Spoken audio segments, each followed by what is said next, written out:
বিসমিল্লাহির রহমানির রহিম। মিথ্যা কথা বলা মহাপাপ। ইংলিশে একটা কথা আছে, don't tell a lie even out of fun. কৌতুক করিয়াও মিথ্যা কথা বলিতে নাই। কিন্তু বাংলাদেশের কোটি কোটি মানুষ, ৫.৬ লক্ষ এমপিওভুক্ত শিক্ষকদের বেসরকারি শিক্ষক বলে।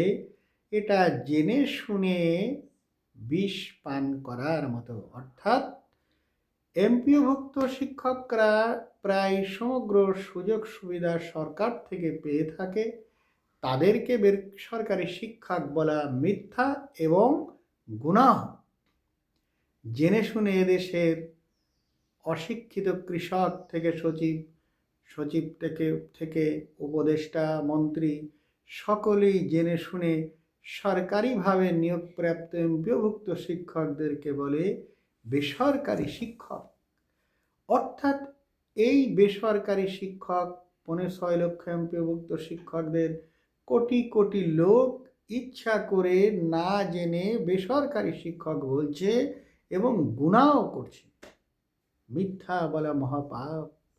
আর এই ৫.৬ লক্ষ এমপিওভুক্ত শিক্ষকদের এই ৪০-৫০ বছর ধরে কোটি কোটি বার মিথ্যা নাম বেসরকারি বলে চরম পাপ করা হচ্ছে।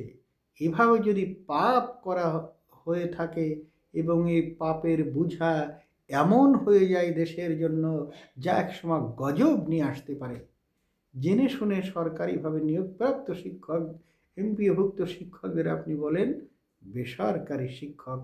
এটা খুবই দুঃখজনক। চরম ব্রিটিশ দালালি বা গোলামি। এ থেকে একজন সচেতন বাংলাদেশি হিসেবে আমাদের সরকারি এমপিওভুক্ত শিক্ষকদের অবশ্যই বেসরকারি শিক্ষক বলা উচিত নয়। আমাদের জ্ঞান, দক্ষতা, থিসিসের বহর মারাত্মক। ১৫০ বছর লাগলো আমাদের বগুড়ার বানান ঠিক করতে। ব্রিটিশ স্বাধীনের পরে প্রায় শতখানেক বছর, বাংলাদেশ স্বাধীনতার পরে ৫০ বছর লাগলো কুমিল্লা যশোরের বানান শিখতে। শিক্ষা গবেষণার বালাই বলতে কিছু নাই। ব্রিটিশরা বলছে আমরা সকলেই বলি তাই।